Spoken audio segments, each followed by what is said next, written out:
Good morning, Russ Barkley here. And guess who's back with me today? After probably about a 9-month hiatus, it's Moosey, the Moose. He thought he'd make another appearance. We've renegotiated his contract so he gets more bacon, which he dearly loves, right, Moose? Okay, thanks for showing up, buddy. We're going to talk about something and you don't need to be around for it. Let me just get the Moose down here. Go ahead, buddy. Okay, so today I want to talk about a situation that is just rife for abuse on social media, and that is this condition called pathological demand avoidance. I want to give a shout out to Dylan down in South Australia, who brought this video clip to my attention, and it's part of a segment from the podcast, the ADHD Dudes or ADHD Guys podcast. And it talks about how there is this spreading like wildfire situation on social media about parents self-diagnosing pathological demand avoidance. Let's just listen to what they have to say.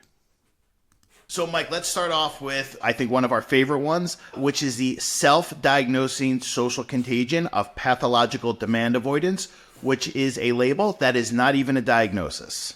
True. The contagion. What a perfect word to describe this, the contagion.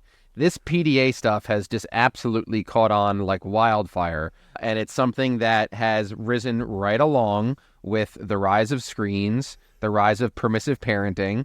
It's very clear that there's never been a harder time to be a parent because of the demands of screens and school and everything going on. Yeah. But now this whole idea of pathological demand avoidance, and every time you place a demand on a child, it sets off their nervous system and they feel like they're going to die and they have to just demand, like avoid these demands. It's pretty ridiculous because, let's be honest, all kids avoid demands. It's part of being a kid. But now all of a sudden we're basically pathological, adding on to the whole, just making it a diagnosis. It's ridiculous. That's true. It is getting ridiculous. I'm encountering this more and more, even in extended family members, in-laws, and so on. So we're going to take a deep dive into pathological demand avoidance and just see what is going on here, okay? Now, it actually has its own Wikipedia page. Hard to believe, but it is, I think, sort of a fairly accurate rendering of the topic and its history and the current controversies surrounding it. So if you're not familiar with PDA, it is a condition. It's not a disorder. It is not officially recognized. It's not in the DSM or Diagnostic or Statistical Manual or the international equivalent, which is the ICD.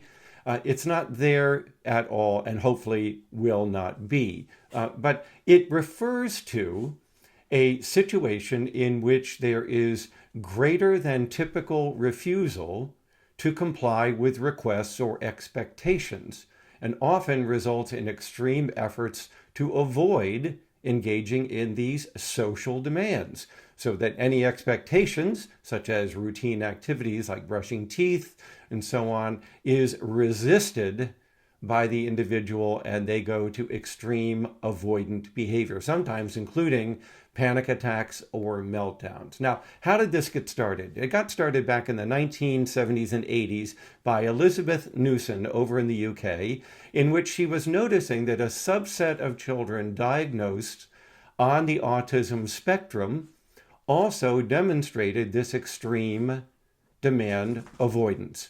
And she set about not only setting up a list of symptoms, some of which are rather vague, but also arguing that this created a separate subtype on the autism spectrum. And she has been arguing that for quite some time, including again in another paper of hers that I read some 20 years later. So, and there is a following of people who believe that she may be onto something here. But hold on. There are others within the autism community who are questioning this and saying that it can be explained by the comorbidity of autism with anxiety, which occurs in over 40% of children on the autism spectrum, as well as even adults on the spectrum. But the point is that it's the combination of the characteristics of autism, their extreme preference for routines, their extreme anxiety around disruption of their routine, the fact that they may well have a comorbid anxiety disorder that goes with that, all of this leading to the display of avoidance of demands, including routine demands.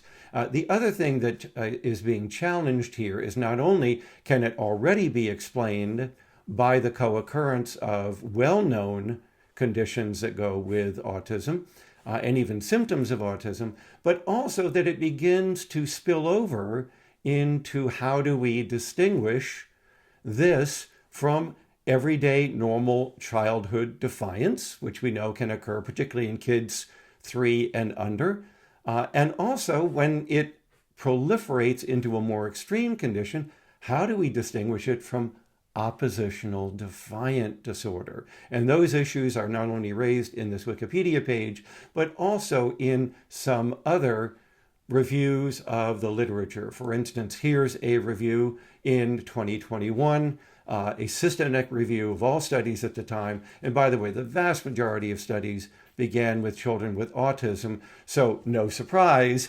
PDA at least started out as being a characteristic of a subset of children on the spectrum. But over the ensuing years, as I've said, PDA has kind of gone off the reservation and gone rogue and is now showing up in discussions of typical parenting with children, as the authors of the ADHD Dudes podcast talked about. And also, it has now spread over into the clinical area of practice, with people wanting to add this as an additional diagnosis, even though unofficially, to children that they're seeing in their practice.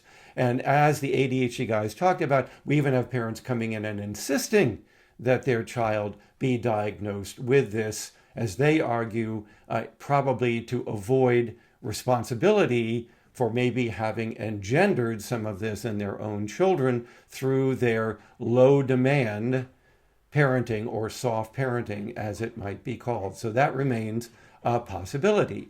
Now, there's an additional review over here that was published just a few years ago that not only goes into many of these issues, but argues that by labeling this pathological, you may be removing some of the agency that people on the spectrum or that other children have.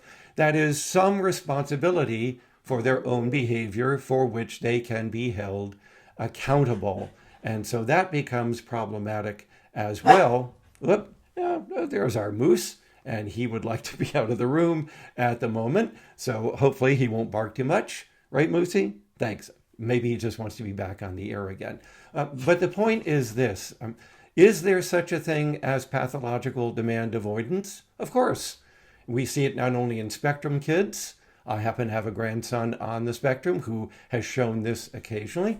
But we also see demand avoidance in typical children, and when it becomes more extreme and severe, in children who we diagnose as oppositional defiant disorder. So why is it taking on a life of its own? Well, some are arguing it's because parents don't want to take responsibility for this behavior or for having contributed to it, and therefore want to identify something pathological in the child that is generating this behavior for which they're not responsible, and indeed feel sorry for them because they now have to cope with a child who has this condition. And some have even argued it's actually another form of neurodivergence or neuropsychological problem, placing it in the realm of biology and as part of the individual. So how could you hold parents responsible? So there's a lot going on within this term out there, not only in social media, but in clinical practice, and maybe having something to do with shifts in the way parents are choosing to raise their children. So I'm going to put in the description these reviews and these criticisms about pathological demand avoidance. I'll also give you a link to the full podcast by the ADHD guys, which I found to be very illuminating. But what we want to talk about is whether this is a symptom or a syndrome. And I happen to agree with these authors who published a paper a few years ago arguing that while these certainly are symptoms, they do not in any way rise to a separate syndrome within our diagnostic nomenclature or within clinical practice. Because you see, to have a syndrome, you must be able to distinguish it from other forms of psychopathology, and that it has a unique set of attributes that can't be accounted for in any other way. We saw this with the rise of cognitive disengagement syndrome, on which I have a number of videos, where researchers over 20 years did go out and demonstrate that it does meet all of the conditions for being recognized as a new disorder. And even if it isn't yet, it eventually will likely be so in the next DSM. But I don't see that happening with demand avoidance at all. For one reason, here are the symptoms of oppositional defiant disorder. It would be very hard to distinguish this condition, which is already recognized as a diagnosis, from what is being proposed for pathological demand avoidance. I mean, look at the criteria here. Often loses temper, easily annoyed, gets angry and resentful, argues with authority figures, actively defies and refuses to comply with requests from others, including authority, deliberately annoys others, blames others. And oftentimes we see, of course, the temper outbursts in these individuals, and in some, including very extreme behavior to avoid doing the task. So you're going to have a hard time separating pathological demand avoidance from ODD and conduct disorder and other problems like that. And as has already been pointed out, you're going to have a tough time trying to explain why it isn't the co-occurrence of kids on the spectrum with their anxiety, with their preference for sameness, and their fear of change, conspiring to lead a subset of these children, perhaps up to half of them, as displaying this kind of extreme demand avoidance. Now, let's just briefly talk a bit about this attribution of causality as to what might be leading to this kind of demand avoidance. Is it really just originating in the child, or does it come from parenting? Now, to help you with that, we're going to go over and take a look at a slide I used in a previous video of mine on the origins of defiant behavior and ODD. So, if you'll recall, we talked about the fact that you can have this pattern of behavior emerging, including in typical preschool children, in which they become defiant, argumentative, refuse, they're non-compliant, they resist, and some of them go to rather extreme degrees of temper outbursts, if not destructive and aggressive behavior, in their refusal to obey. We know from decades of research that defiant behavior forms two dimensions. It has an emotional component, the temper, the anger, and so on, and a social component, which is the refusal. In other words, it requires another individual for us to recognize this syndrome. It doesn't, or symptom rather, it doesn't happen when the individual is alone. It happens when another individual makes a demand on them. Now, we know from hundreds and hundreds of studies on defiant and socially aggressive behavior in children, particularly toward their parents, that we can break it down into several factors that originate this. One are characteristics of the child: negative temperament, emotion dysregulation, like we see in ADHD, mood disorders, like we see in disruptive mood regulation disorder or disruptive mood developmental disorder, and also in anxiety disorders, including extreme anxiety, as might be seen in autism spectrum disorder. All of that contributes to the emotional component that we see in these acts of demand avoidance and defiance. Now, here's the second characteristic that is so controversial in current social media, but is not controversial in the scientific literature. The second component leading to defiant behavior, particularly its social component of refusal and defiance, is disrupted parenting. Parents who are inconsistent in using consequences, indiscriminate, avoid making demands on their children, are often overreactive to their child's misbehavior, sometimes underreactive to their child's positive behavior, and are very timid about disciplining their children, withholding discipline rather than doing what typical parents do, which is applying consequences immediately upon the occurrence of this unacceptable behavior. So, to reiterate, there is an emotional component that may be coming from the child and the other disorders the child may have, or including just a child who is negative on the temperament dimension. But in addition to that, there is a large parenting component to defiant behavior. Now, we don't need to go into the other two factors here. Whoop, there's Moosey who wants to get on air again. There are two other factors, parent characteristics and social ecology. I don't need to go into those. They're not relevant necessarily to this particular broadcast. Have a look at my videos on ODD. What is relevant here is the fact that we may have children prone to emotional displays.